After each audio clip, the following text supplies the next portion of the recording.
Welcome to another episode of the Movie Brothas. I'm Ant. This is Kev. Thank you for tuning into our show. Today we are reviewing the film Free State of Jones. Kev is too high outside for this. My patience is thin, bruh, but we go only for y'all. Only for y'all. Only for you. Okay? This film is rated R, has a runtime of 2 hours and 19 minutes. At that runtime, do go to the bathroom before you go see the film because you're going to be sitting for a minute. Get your popcorn, get your milk duds, and get snug and settled in for the ride. Yes. This film is about Newton Knight. Newton Knight was like the Robin Hood of the South during the Civil War. He was a Confederate soldier. He defected, went out on his own, built his own little rebel army, carved out his own little space in Mississippi, and ultimately him and his army ended up fighting the Confederates to protect their rights, their family, and their property. Right, they ended up getting into their own fair share of skirmishes with the Confederate army, and they did so without the assistance of the Union Army, which basically just kind of wrote them off. Right. This film was directed by Gary Ross, who brought us Seabiscuit. He also brought us The Hunger Games. The cast includes Matthew McConaughey, Gugu Mbatha-Raw, Mahershala Ali, and Keri Russell. What do you say we take a look at the trailer? Yeah, well, you forgot Uncle Ben. He's in here too. Straight out the box of rice. I don't think he has any speaking parts, but he is in throughout the movie. Let's take a look at the trailer. You know they shoot deserters, don't you? They runaways? They shoot. And gonna die so they can get rich selling their cotton. That's why we left him. No man ought to tell another man what he's got to live for or what he's got to die for. I don't have the patience with 5 or 6 deserters hiding out in a swamp. You ready?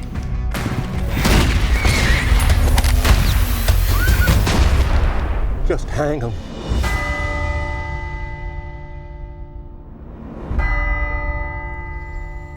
See anything? He's out there. He won't miss this.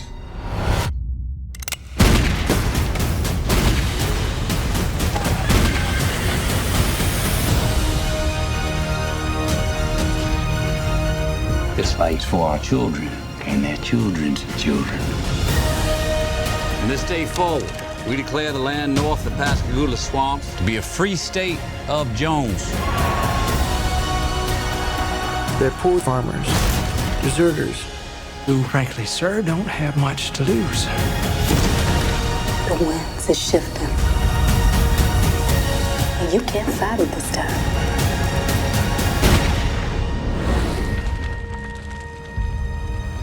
There's plenty left to fight for. Hey, listen, I mean, contrary to popular belief, I am not 100% opposed to these films that involve, slaves or anything like that. I just have some rules of engagement. Do you disagree, Kev, with what I'm saying? I disagree wholeheartedly. This is the man that fought me on whether or not 12 Years a Slave was a worthy piece of cinema and capable of winning Academy Awards, which it was, which I told him it would. Okay?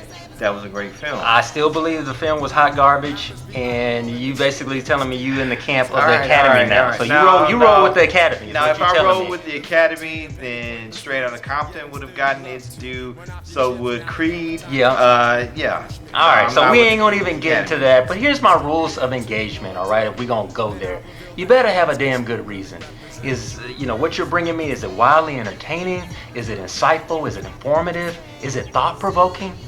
Unfortunately for Free State of Jones, it's none of that. None of those It's things. none of that. And then if you cake on top of that, I am worn the hell out, right? Because we've had Roots, we've had Underground, we had 12 Years a Slave, we had Django, we got Nate Parker's film right around the corner, Birth of a Nation. So a brother is tired. Yeah. Okay. Can we get some work that doesn't involve us having to put on tattered clothes and chains and talk about yes massa, no massa? Yes. Thank you. The problem that I have with this movie, and I have many, problems with this movie.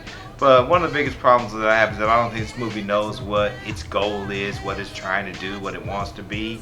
At times you think maybe it's being subversively ironic, trying to shine a light on some of the injustices, things that are going on in the world. At times you wonder, okay, is it just naive? Are the filmmakers just being naive about what's going on? You just really don't know. But the one thing that you do know is that the film delivers a mawkishly derivative look, okay, at the antebellum South and at slavery during the Civil War era. And as a result, it just does not work for me. Yeah. Y'all must be running a fever, because here we are talking about a film that's got some slaves in there, and I'm actually agreeing with Kev. I cannot freaking believe it. But anyway, the issue is the narrative. It's too broad. There's so much stuff that Gary Ross and the writers are trying to cover in this film, and all of the things that Robin Hood, aka Newt Knight, aka Superman of the Civil War. He was the Ubermensch. Dude, it was nothing that he could not freaking do. He's on the battlefield. He's saving people. He is all over the place. Yeah. And it's just too many topics to take on. And even in 2 hours and almost 20 minutes, it's too much, and it does not work. I agree with you. I'd like to think that Gary Ross and company were really thinking about the modern day ills of the society that we live in today, and they were trying to address some of these in an allegorical way. Things such as what happened in South Carolina, the fact that young black men are being murdered at an alarming rate in the streets of Chicago or by police officers. What happened in Orlando, okay, by just because people are different from us, doesn't mean the hate that engenders, and the fact that so much violence went down there and continues to go down there and around the world. I thought, okay, well, maybe they're trying to do that type of thing. Maybe they're trying to be allegorical, but the thing is that I can't just give them credit for that if I don't feel like they tried to earn that. And that's the problem here, is that I just don't feel like they earned it.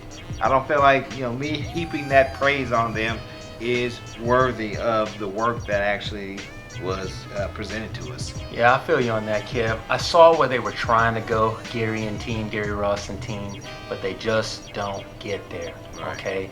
And the reason I couldn't get there with them, or I don't think they got to the finish line, at least for me, was and it's so ironic in that there were visual, some verbal and some non-verbal, of just these stereotypes in the film that I could not get past, right? You got Newt Knight, Matthew McConaughey comes back to his town, and you got you got some runaway slaves that are just hanging out in the swamps, chilling. They just kind of fishing and just kind of stagnant. They're just kind of there. And waiting for somebody to come save them. He has to tell them where to go and how to act and what to do. So Newt has to fly in, right, and be their savior and organize them. You even got one brother, his name is Moses. And he still couldn't lead them nowhere. And Newt had to, peel the scales from his eyes so he could, see that he has a purpose, there's work to be done and some things that he could do.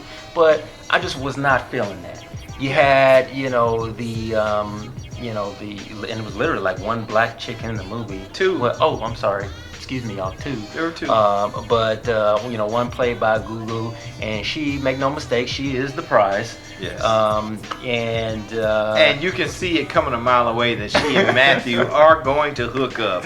Now, I can't get on this too harshly because, Newton Knight did marry a black woman named Rachel. Yes, he and did. He had a family with her. Yes, he did. Okay.